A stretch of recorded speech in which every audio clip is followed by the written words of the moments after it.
tapi ada satu pertanyaan yang mungkin saya langsung bisa jawab sekaligus berkaitan dengan digitalisasi dan beberapa perangkat yang harus kita terapkan nanti di pemerintah Kota Lubuk Linggau supaya pelayanan kepada masyarakat lebih efisien dan efektif.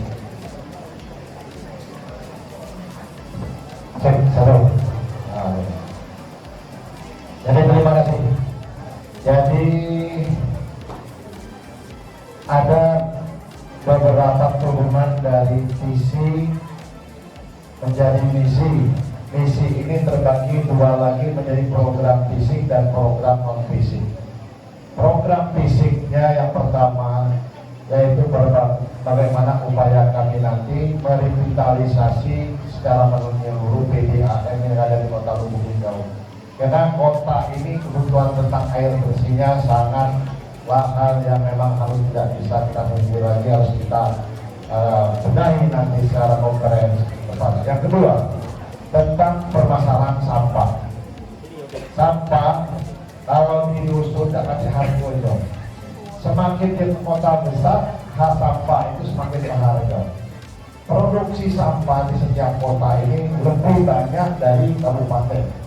Kenapa? Setiap rumah tangga minimal tidak menghasilkan sampah 1 sampai 3 kilogram per hari. Dikalikan berapa banyak jumlah angka yang ada di Kota Lubuk Linggau, nah itulah perumusan tentang kapasitas produksi sampah yang ada di Kota Lubuk Linggau. Belum lagi yang ada di industri, dari hotel, dari pasar, itu keluar itu semua yang akan menjadi nilai tambah. Oleh karenanya sampah akan jadi permata di bawah hubungan logis ke depan. Apa? Yang kita buang itu kalau di Bogor jadi duit, kalau di Jakarta jadi duit, karena kita buang baik. Nah, Linggau di bawah pimpinan logis lagi ke depan, bagaimana upaya kita pertama mengedukasi masyarakat tentang berapa besar manfaat sampah yang akan dikeluarkan, apa nilai tambah yang akan didapat, sehingga mereka sayang akan dibuang sampah ini sebelum dia mikir terlebih dahulu. Maka pembelajaran dari dinas lingkungan itu akan secara menyeluruh sampai di tingkat kelurahan tentang bagaimana cara pengelolaan dan manfaat sampah ini nanti ke depan. Akan diciptakanlah bank sampah. Kalau selama ini kita mudah mengungkapkan apa itu bank sampah. Kami sudah 3 kali belajar ke Kabupaten Bogor, meninjau ke sana dan melihat di Kota Bogor itu orang buang sampah dapat duit. Karena mereka punya tabungan, sama ada buku kecil, buku kontrol. Hari ini dia keluar sampah plastik berapa kilo, botol gelas plastik itu berapa kilo, sampah organik berapa kilo, dicatat semua. Di akhir bulan mereka akan menerima berapa sisa hasilnya. Kalau kami ada biaya iuran sampah itu 20.000 atau 50.000, dikurangi dulu kewajiban, sisanya nanti akan diterima kembali oleh masyarakat. Masyarakat akan berpikir daripada sampah ini dibuang sungai diam-diam, itu lebih baik dipilah dulu, dimasukkan, dicatat. Ketika tercatat ini akan menjadi tabungan kita semua. Yang penting apa? Edukasi masyarakat tentang nilai penting dari sampah yang ada. Pemerintah hadir di bagian mana? Pemerintah akan memberikan suatu pengadaan alat bagaimana upaya menciptakan sampah organik tadi menjadi kompos. Di setiap kecamatan didirikan itu minimal, sehingga tidak akan dibuang jauh-jauh lagi ke daerah Binjai situ, karena kos untuk membuangnya itu sudah sangat tinggi sekali juga, perlu mobil, perlu biaya, perlu waktu dan lain sebagainya.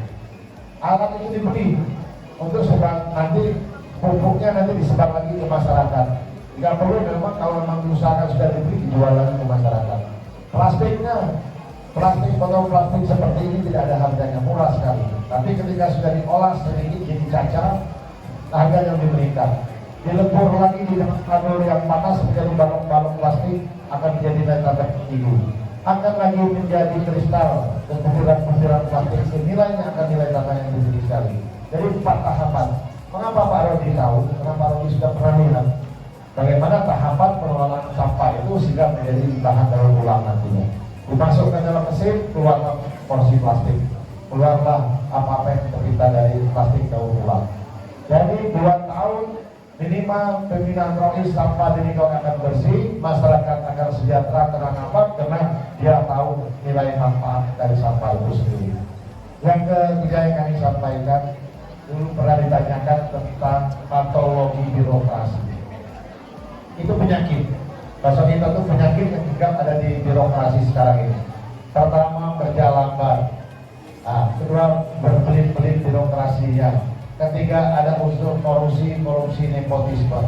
Kenapa apa? Karena berhubungan antara manusia dengan manusia. Karena manusia dengan manusia ini, kalau dia capek, dia perlu istirahat. Kalau dia tidak dapat, kalau lapar, dia perlu makan. Tapi ketika manusia berhubungan dengan sistem akan bekerja sesuai dengan SOP-nya standar. Oleh karena itulah, dalam 5 tahun kebelakang saya lihat pemerintah Kota Lubuk Linggau untuk urusan kepegawaian sudah bagus. Karena dia memakai sistem dengan nama Sinana. Yang mau naik pangkat, malam ini notifikasi SMS-nya, besok Bapak naik pangkat, tolong lengkapi berkasnya seperti apa. Tidak ada lagi doanya, tidak lagi ketemu man-to-man, orang dengan orang, human dengan orang, tapi orang dengan sistem, besok tinggal diantar saja. Demikian juga perizinan. Sekarang kita daftar perizinan, itu Pak berkaitan pertanyaan Pak Ferdo tadi mempermudah perizinan. Kita tidak bawa pam lagi kantor perizinan, karena di situ ada mall pelayanan publik nanti ke depan. Kita buka di sistemnya, kita masukkan upload seluruh lampiran yang diperlukan. Nanti akan keluar notifikasi bahwa ini sudah sah, tinggal nanti disampaikan. Yang kedepan, ciptakan nanti ada suatu program yang memang tidak perlu lagi pengawas secara langsung. Indomaret Alfamart itu tidak nanti yang pemiliknya datang Joko nunggu kasir menyetor tiap sore, tiap malam. Kasir nyetor tahu masuk sekian barang sekian. Kenapa? Karena dia menjadikan kerja manusia tadi didaki dengan kerja teknologi, yaitu berupa sistem. Artinya ke depan semuanya berbasis inovasi dari teknologi yang ada, kita berdayakan SDM lokal yang memang dia menjadi programmer, yang dia berguna komunikasi, sehingga pelayanan yang selama ini cuma ada di dinas, kita turunkan sampai kecamatan. Dari kecamatan kita turunkan sampai di tingkat kelurahan. Sehingga orang ngurus KTP, MA, segala macam lagi, tidak perlu lagi bertemu. Ada lebih KR tidak? Apa KR? Mobil rokok. Ada ini tidak? Ada ini. Tidak ada lagi masuk ke sistemnya. Nanti 3 hari Pak. Kalau ini 3 hari, kalau ini 5 hari nanti keluar. Kalau bisa sehari keluar. Artinya tanpa kendala dengan jaringan, tanpa kendala lagi kita bahwa situ ada banyak blank spot. Karena jaringan Kota Lubuk Linggau ini sudah memakai 2, satu dari Telkom, 2 dari Hypernet, itu sudah menjangkau keseluruhan tanpa perlu tower lagi. Tidak ada lagi daerah blank spot.